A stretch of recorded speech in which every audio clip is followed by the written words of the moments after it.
Well, good morning. This is early February. What we're going to work on today is, well, it's apparent here.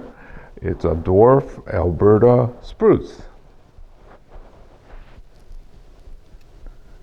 It's a common material at Christmas time. They share these little ones and pretend it's a Christmas tree. And I think this one here is pushing 25-ish. I think it was one of the gift exchanges at my wife's office where she worked. So it's taken a while to put a line in, take it out of that sheer Christmas tree look. Okay, but anyway, that's what we're going to be working on today, is this Dwarf Alberta spruce. I guess we should take a look before we get started. I only have one. I think there might be another little one somewhere, but the problem with these, well, the problem with having one is you really don't get good at it.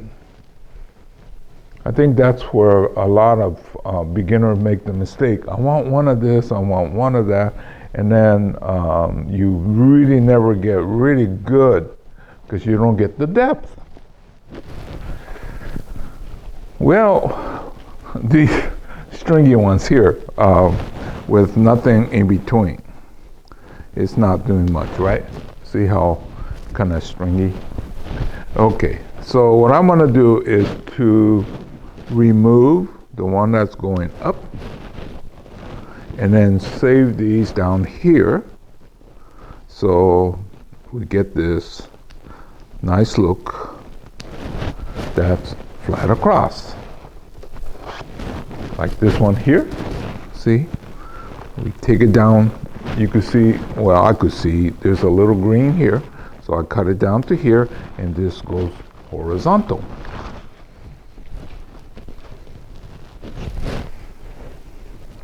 Basically, that's all I'm going to do. Well, this one is a completed project, right? So this comes under the heading of maintenance. So we're not trying to restyle or anything like that. And then right here, see this? Yeah, well, this is, if I had kept up with it, this would have never happened. But no problem.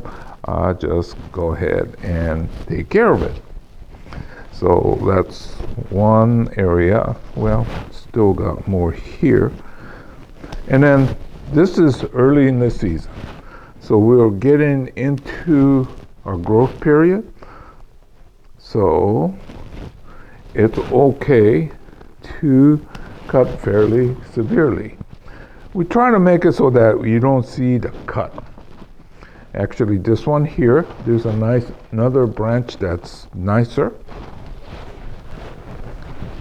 Right now, this cut is somewhat visible, but if I cut it down to here, we use this, and then less visible, right? Hopefully, sometime when I get real tight like this, it loses focus. Okay, I've been doing some pruning here. You notice I already did the top. It's just a matter of carefully taking this random growth and then get it down so that you have a nice, well, relatively flat. Some people make it absolutely flat. I like mine with a little bit of mounding. But this time of the year, we could cut severely because we're getting into our growth season.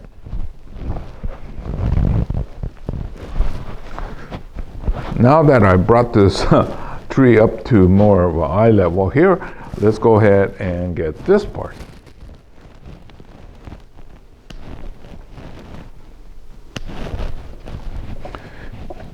Occasionally, I get comments that I should get a new more high-def camera. Well, it's not my camera. This camera that I'm using is a ultra high def. I could go to 4K if necessary, but what happens is when I get to that kind of a situation, I can't upload. My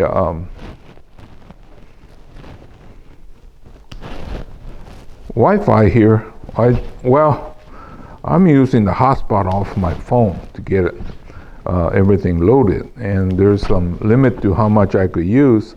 So it's kind of funny. Before the 4th of the new month, I wait till like the 2nd and the 3rd of the month, and then upload like crazy, because if I do it early in the month, I use up all my data, then I cannot use for anything else. So yes, I have some restrictions here. Now, if we ever get to the point where we have decent high speed, then I could reset my YouTube from standard to high def. That's where we're losing the resolution. It's not my camera. Because, I think I've been telling you, I like to buy things. So I bought the right equipment, but I'm stuck with this lack of high def. Not high def, but high speed internet.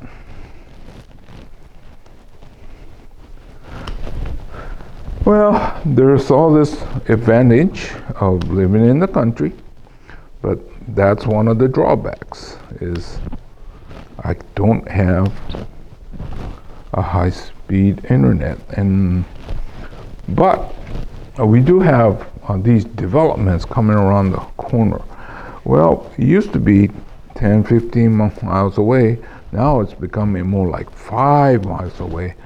So as they start to add more whatever it is they have to do to get high-speed Wi-Fi, I think I should be able to get some. Then we could start to improve my image quality. But until then, you're just going to have to kind of bear with me, because I don't have a whole lot of choice here.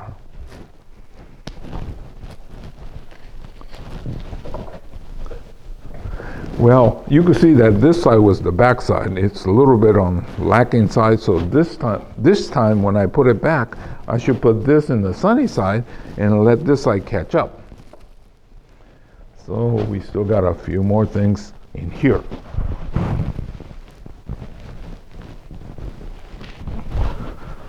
Well, this winter we've had a lot of rain. In fact, it's raining again today, which is a good thing. But I've been using 8mm movie cameras I've always had interest in photography and movies. Well, anyway, I have these footages from my college day, which is turning out to be closer to 60 than 50. But anyway, finally got around to digitizing, right?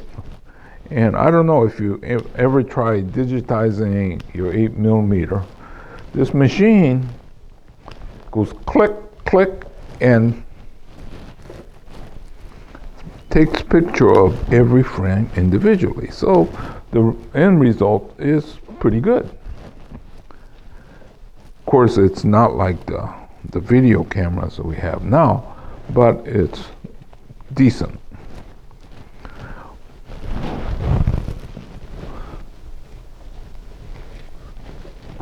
So I'm thinking, do I take this whole thing off or partial? Well, since this is the weak side, I think maybe I should just leave it for now. So I'm just going to make sure that it stays tight and compact. Well, anyway, back to my story about making the movies from our college days. So it took me days to get it all on the digital format. And then I made a DVD and proceeded to send to my college friends. Well, it turns out most of my college friends has moved on, so they don't have a DVD player. I said, oh, well, you know, out here with weaker signals, and then, well, you know, I get better results watching DVDs. So anytime there's a movie that comes out, my kids know that I like to get it in the DVD format. So I always thought that everybody else would have it. No, especially the ones in the city. Well, everybody else that lives in the city, and I'm probably one of the few that's still in the country. Anyway, so I went through the trouble of making all that, but I'm not sure what I'm going to do in the future if I find any more things like that where I digitize the old pictures and movies and things like that. Maybe it's kind of no use sending them a DVD. Oh well, but I did have a great time doing the conversion and editing. You know, my college day was really quite enjoyable, so I got to relive it again, although I might be the only one. Anyway, yeah. Okay, as I keep talking, it's coming together, I think. There's some, like, up here.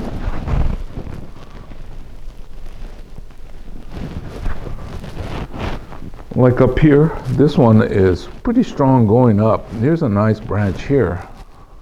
So I think I'll go ahead and take it off. Now, if this was in the fall where we're going into the slow growth season, I may think twice.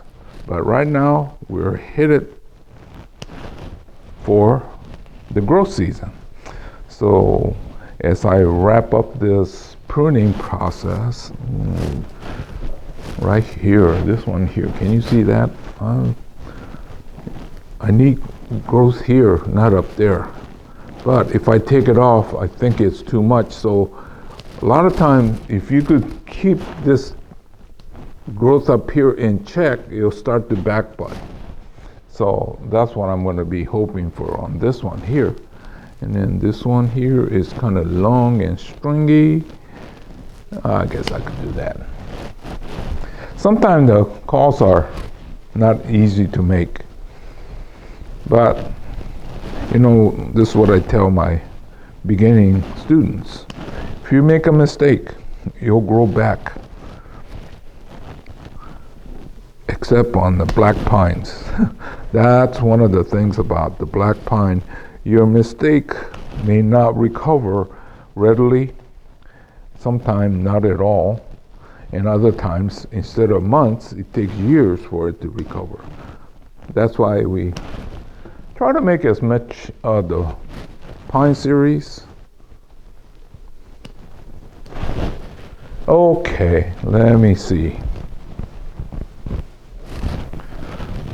Okay, enough talking. Let's go ahead and take a look, see what we got so far. Yeah, there's some weak spots in here. Maybe some of these could be cut back, but I got the feeling I think I should probably stop about here, let it grow back, and then trim lightly. Oh, there's some growth in here, probably don't need it. Well, I noticed that there's a difference in style. Some people like to really show the trunk in one shot, and I tend to like to kind of hide it. And I don't think there's any really right or wrong, just the way I like to visualize a finished tree. So, yeah, so if your taste or your style differs than mine and other people, it's okay. We're all artisans, hopefully. And so this one here It's kind of stringy, not doing anything. So I'll just cut it off. Well, we didn't miss that one. And then, well, depends on the theory. Some people don't want us hide any of this, so this whole thing will get removed. But I don't know, I kind of like this, kind of the mystery a little bit. Like I said, it's all kind of personal taste. So I guess I'll just keep with it. Let's take a quick look at the root flare. This one here is just a funny root that's not helping, so I just took that off. But not sure, but can you see right here? There is kind of a line that runs through here. Well, I said this was a Christmas gift for my wife and office gift exchange. So this was grown in a retail nursery, and they do not take the time to rake out the roots when they shift from one side to another. Therefore, you end up with this square that, okay, now I knew about that, so I took care of it so that it's really not too bad. But if you are working with general nursery stock, be careful about this. If I had taken this a little bit more aggressively early on, it would have been better. But as long as I haven't told you why, then I don't think you will even missed it. But I've seen some where they spent 20 years on top without taking care of here, and then you find out that it was a horrible situation. So anyway, that's one of the things you have to be aware of, what's on top and what's on the bottom. So especially when you're buying things from a general nursery, make sure you address these problems very early. So basically, other than a few little indicators, everything else is fine, right? Because that's what I did. Early on, I took care of it, but I could not get rid of this one. If I cut it here, it might look a little better, but I bet most of you didn't even realize it was there. So anyway, that's what I tend to do, is to be very critical about how things should look. This one here too, is it a plus or minus? It's not to the point it's bad as that little skinny guy that was here, right? So anyway, I think I'm gonna call this quits. What I'm gonna do is to kind of clean up the surface and feed it. I use my time-release fertilizer. Most of you would be purchasing something like Osmocote, and I'm just using the commercial version so that it takes care of the thing for a whole year. Basically, that way I could be lazy. Okay. So, as always, we have a good root flare.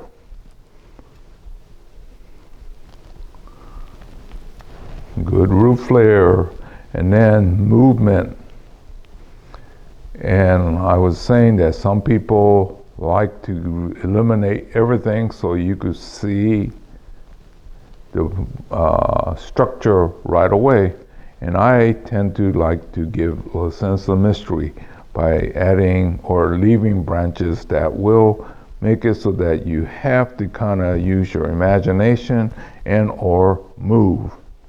So anyway, I think this was in almost perfect shape. So I think I'll call this done.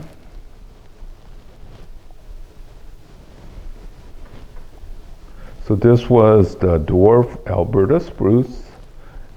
The origin was, it was a Christmas gift exchange, my wife's office, and it came, was a hedge like a miniature Christmas tree. So it's been good 25 years since that time. But I may try to make cuttings, but like I've been saying, I'm trying to eliminate my inventory so I could go do something else. Okay, so this is Hero saying goodbye. I'll see you again real soon in another chapter.